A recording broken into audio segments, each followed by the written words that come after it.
الحمد لله الحمد لله الذي أمرنا بالإيمان والإسلام. أشهد أن لا إله إلا الله وأشهد أن محمدا رسول الله. اللهم صل على سيدنا محمد وعلى أصحاب سيدنا محمد وعلى أزواج سيدنا محمد وعلى ذرية سيدنا محمد وعلى أمة سيدنا محمد تسليما كثيرا. أعوذ بالله من الشيطان الرجيم. اللهم صل على سيدنا محمد. بسم الله الرحمن الرحيم. اتقوا الله حق تقاته ولا تموتن إلا وأنتم مسلمون. أعوذ بالله من الشيطان الرجيم. يا أيها الذين آمنوا اتقوا الله وكونوا مع الصالحين. Alhamdulillah, puji dan syukur semestinya kita panjatkan kepada Allah Subhanahu wa taala yang telah memberikan nikmat kepada kita, nikmat iman, nikmat Islam, yang satu anugerah yang sangat luar biasa dan sepatutnya kita jaga. Jangan sampai keimanan kita berkurang dan berkurang akhirnya meninggalkan kita.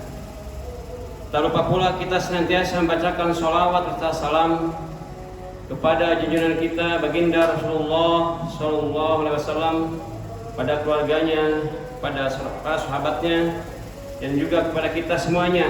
Mudah-mudahan semua kita mendapatkan syafaatul udma di yaumil akhir nanti. Jamaah rahimakumullah, selaku khatib berwasiat takwa khususnya untuk khatib sendiri, umumnya seluruh jamaah, marilah kita terus meningkatkan keimanan dan ketakwaan kita kepada Allah Subhanahu wa taala dengan sungguh-sungguh, dengan penuh semangat dan perjuangan untuk mendapatkan ridha Allah Subhanahu wa taala. Karena kita semua telah diperintahkan oleh Allah Subhanahu wa taala sebagaimana disampaikan dalam surat Al-Baqarah ayat 208. A'udzu billahi minasyaitonir rajim. Bismillahirrahmanirrahim. Ya ayyuhalladzina amanu udkhulu fis silmi kaffah wa la tattabi'u khutuwatis syaitan innahu lakum aduwwum mubin. Kita diperintahkan oleh Allah Subhanahu wa taala panggilan kepada orang-orang yang beriman untuk memasuki agama Islam dengan penuh kesempurnaan. Dan jangan kita mengikuti setan yang merupakan musuh yang nyata bagi diri kita. Ini merupakan satu tuntutan dalam Al-Quran kepada kita, karena kita selaku manusia sudah berjanji melaksanakan ibadah kepada Allah Subhanahu wa taala. A'udzu billahi minasyaitonir rajim. Wa ma khalaqul jinna wal insana illa liya'budun. Tugas kita manusia dan jin adalah beribadah kepada Allah Subhanahu wa taala. Tentunya ibadah yang seperti apa, Islam yang seperti apa, di sini dituntut adalah Islam yang kafah, Islam yang sempurna. Ini adalah standar yang sangat tinggi bagi kita semua, yang tentunya kita selaku manusia bukan golongan daripada para nabi, bukan golongan daripada sahabat, bukan golongan daripada siddiqin, tetapi kita adalah manusia yang penuh dengan kesalahan, penuh dengan kelemahan, yang tentunya harus mampu berusaha untuk menjaga, mendekati kepada Islam yang sempurna.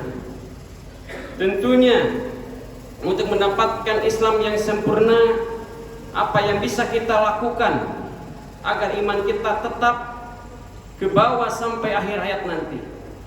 Karena tidak sedikit orang yang sejak kecil beriman, sampai di akhir tuanya dia malah menjadi murtad. Dan tentunya itulah yang tidak diharapkan oleh kita selaku orang yang beriman. Makanya hati-hati dan hati-hati, karena kalau kita sudah murtad, kata Allah, A'udzu billahi minasyaitonir rajim.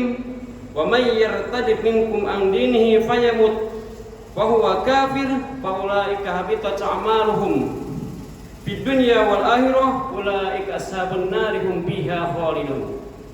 Kalau kena murtad, keluar dari Islam, maka sia-sialah semua amalan, hancur leburlah semua amalan kita di dunia dan untuk akhirat, dan mereka menjadi ashabun nar, adalah penghuni neraka, hum fiha khalidun, yang kekal di dalamnya. Hadirin rahimakumullah, kita tentunya jangan merasa santai-santai saja. Kita sudah beriman dari sejak kecil, tumbuh dewasa, kita alhamdulillah masih diberikan keimanan. Tetapi jangan kita biarkan iman itu tidak kita sirami, kita tumbuhkan, kita jaga. Tentunya ini akan berbahaya, karena tantangan makin akhir zaman itu makin berat, godaannya makin berat, sehingga tadi wanti-wanti wala tattabi'u syaitan, jangan kita terbawa dari bujuk rayu daripada setan. Bagaimana agar kita tidak terbujuk, agar kita iman? Sebelum ke kapal kita iman dulu, bagaimana menjaga iman kita. Apalagi kita orang awam, bukan ahli agama, bukan ahli ilmu, bukan ahli fatwa. Kita ini semua orang yang belajar agama, ingin mengetahui agama yang benar seperti apa. Tentunya harus hati-hati. Kita harus menjaga keimanan kita, jangan sampai kita menjadi lepas iman kita di akhir nanti. Jamaah rahimakumullah, tentunya kita harus menjaga dengan sebenar-benarnya. Ada beberapa hal yang perlu kita jaga agar iman kita tetap stabil. Karena keimanan kita adalah yajidu wa yanqusu, kadang naik, kadang turun. Apalagi dalam keadaan sulit, biasanya kalau kita tidak punya iman itu akan turun. Itu yang perlu kita jaga. Jangan sampai kita terjerumus kepada godaan setan yang justru akan menyengsarakan kita. Yang pertama, kita harus menjadi orang yang taat dan senantiasa beribadah kepada Allah Subhanahu wa taala. Hati-hati. Kata Imam Al-Ghazali, ada 4 golongan yang tertipu. Siapa mereka? Yang pertama ulama, yang kedua orang kaya, yang ketiga ahli ibadah, yang keempat ahli tasawuf. Itu semua akan tertipu. Kita harus hati-hati. Kita merasa ahli ibadah, kita merasa orang kaya, jika hati-hati, semua itu bisa tertipu dengan godaan setan. Kita tahu ulama yang tergoda adalah, ada kisah zaman Bani Israil, yaitu Barsisah. Dia adalah seorang ulama yang karomahnya sangat luar biasa. Bahkan orang sakit dia pegang saja bisa disembuhkan. Malaikat pun sampai terheran-heran melihat seorang Barsisah yang ibadahnya sangat luar biasa dan taat kepada Allah Subhanahu wa taala. Tetapi bagaimana akhirnya? Kata Allah, Barsisah tidak hanya seperti hinanya setan. Maka para malaikat sampai bingung apa akan terjadi di akhir hayatnya Barsisah. Sehingga singkat cerita, Barsisah seorang ulama, seorang kiai yang sangat masyhur, doanya mustajab. Tetapi dari hayatnya dia dibujuk rayu oleh setan.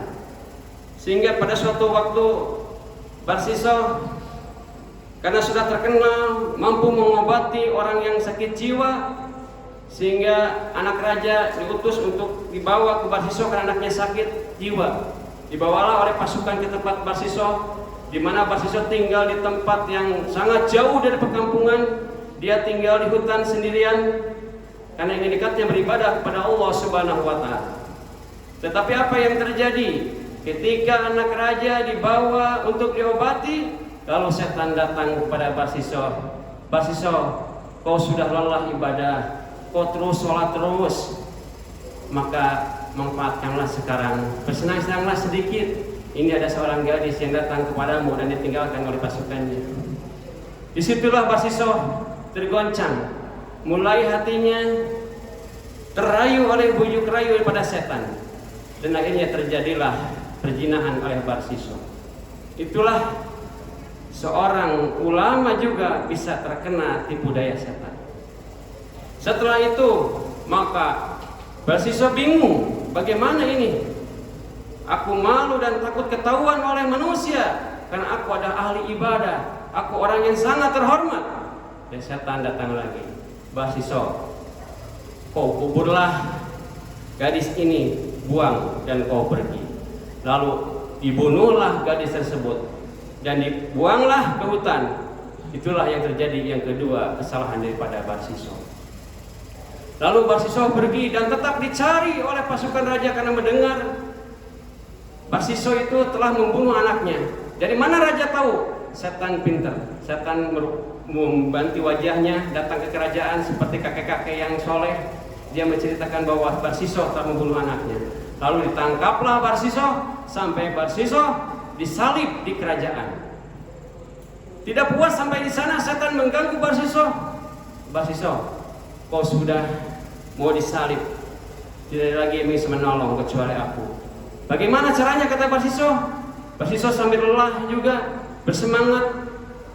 Kata setan, kau harus bersujud kepadaku. Bagaimana mungkin aku bersujud kepadamu sedangkan aku tersalib? Kata Barsisoh, kau cukup mengedipkan mata menyembahku. Itulah Barsisoh. Setelah itu dilakukan oleh Barsisoh dengan sekuat tenaga dan akhirnya dia meninggal dunia. Itulah kisah daripada seorang Barsisoh, ahli ibadah yang tidak husnul khotimah dan celaka di sini. Itulah jemaah rahimakumullah, kita harus hati-hati, harus jaga diri kita. Bagaimana agar kita tidak terjerumus? Bagaimana agar kita tidak terjerumus kepada kemurtadan, keluar dari Islam? Maka hafidu 'alas shalah, jagalah salat. Hafidu 'alas shalat wa shalawatil wusta, dan salat wusta. Jaga salat. Karena yang terjadi akibat kemurtadan, kekafiran sebetulnya udah dia miskin, dia tidak pernah sholat. Itu yang dikatakan kepada kemurtadan. Tetapi semiskin apapun, kalau dia tidak meninggalkan sholat, insya Allah dia tidak akan keluar dari Islam. Karena yang keluar dari Islam sebetulnya adalah orang yang fakir, tidak sholat, itu lebih dekat kepada kekufuran. Itulah jamaah rahimakumullah. Kalau orang kafir sudah jelas mereka tertipu oleh dunia ini. Jamaah rahimakumullah. Adapun yang ketiga yang harus kita jaga adalah dengan berbanyak zikir kepada Allah Subhanahu wa taala, terutama zikir membaca kalimat thayyibah. Karena kita orang awam, kita orang bodoh yang jauh daripada Rasulullah SAW, maka perbanyaklah zikir dan zikir kepada Allah Subhanahu wa taala. Karena man kana akhirul kalam la ilaha illallah dakhala jannah. Siapa yang di akhir hayatnya membaca la ilaha illallah, maka dia akan masuk surga. Itulah yang harus kita laksanakan agar kita terhindar daripada godaan setan. Adapun yang keempat yang harus kita laksanakan agar kita tetap berada di dalam keimanan yang yajid, yang naik terus, perbanyaklah berkumpul dengan orang-orang yang benar. Sebagaimana firman Allah, a'udzu billahi minasyaitonir rajim, ya ayyuhalladzina amanu taqullaha wa kunu ma'as-shadiqin. Banyak berkumpul dengan orang-orang yang benar. Di manalah mereka tempatnya? Mereka tempatnya adalah di masjid. Maka kita selaku orang Islam, mengaku beragama Islam, dekatilah mereka orang-orang masjid. Kita jangan senang banyak tinggal di rumah. Jangan senang banyak sholat di rumah. Ingat, istri kita adalah musuh yang nyata sebetulnya di dalam hadis. Siapa musuh dalam selimut? Adalah istri kita. Maka hati-hatilah kita jangan sampai lupa kepada diri kita untuk hari esok. Karena nanti dia lahir, ketika kita minta bantuan, tidak ada bisa menolong kecuali diri kita sendiri. Jamaah rahimakumullah. Jadilah Islam itu pembedanya apa yang menjadi Islam dengan non-Islam? Orang Islam itu harus sentiasa melaksanakan sholat dan sholat. Tentunya sholat yang benar mencontohkan Rasulullah SAW. Jauh ke Rasulullah, contoh imam minimal kita sholat benar, melihat bagaimana orang-orang yang soleh sholat, sehingga kita tidak asal-asalan dan tidak menafsirkan sendiri, akhirnya keimanan kita salah kaprah. Itulah yang perlu kita jaga agar kita selamat, bahagia dunia, bahagia akhirat, dan meninggalnya dalam keadaan husnul khatimah. Barakallahu li wa lakum. Allahumma shalli ala sayyidina Muhammad wa ala ali sayyidina Muhammad. Alhamdulillahilladzi hadana li hada wa ma kunna linahtadiya laula an hadana Allah. Asyhadu an la ilaha illallah wa asyhadu anna Muhammadar Rasulullah. Allahumma shalli ala sayyidina Muhammad wa ala sayyidina Muhammad. A'udzu billahi minasyaitonir rajim. Bismillahirrahmanirrahim. Ya ayyuhan nasu ubudu rabbakum alladzi khalaqakum wal ladzina min qablikum la'allakum tattaqun. Jemaah, di khutbah kedua ini mari kita mohon kepada Allah SWT, mudah-mudahan kita senantiasa diberikan istiqomah, diberikan pada jalan yang lurus, yaitu jalan shiratal mustaqim. A'udzu billahi minasyaitonir rajim. Bismillahirrahmanirrahim. Alhamdulillahirabbil alamin. Allahumma shalli ala sayyidina Muhammad wa ala ali sayyidina Muhammad. Allahumma ighfir lil muslimin wal muslimat wal mu'minin wal mu'minat al ahya'i minhum wal amwat. Allahumma inna nas'aluka ridhaka wal jannah wa na'udzu bika min sakhatika wan nar. Allahumma inna nas'aluka bi quwwati was sihhati was salamati bi ta'ati ibadillah wa na'udzu bika minal musibati wal bala wal balid. Allahumma salimna wa salim dinana wa salim azwajana wa salim auladana wa salim a'malana minal adabi dunya wa adabil akhirah. Rabbana atina fid dunya hasanah wa fil akhirati hasanah wa qina adzabannar wa qina jannatan al-abrar. Ya aziz ya ghaffar ya rabbal alamin. Subhana rabbika rabbil izzati amma yasifun wa salamun alal mursalin walhamdulillahi rabbil alamin. Ibadallah, innallaha ya'muru bil 'adli wal ihsani wa yanha 'anil fahsya'i wal munkari wal baghi ya'idukum la'allakum tadhakkarun wa la tadhakkarun wa la tadhakkarun.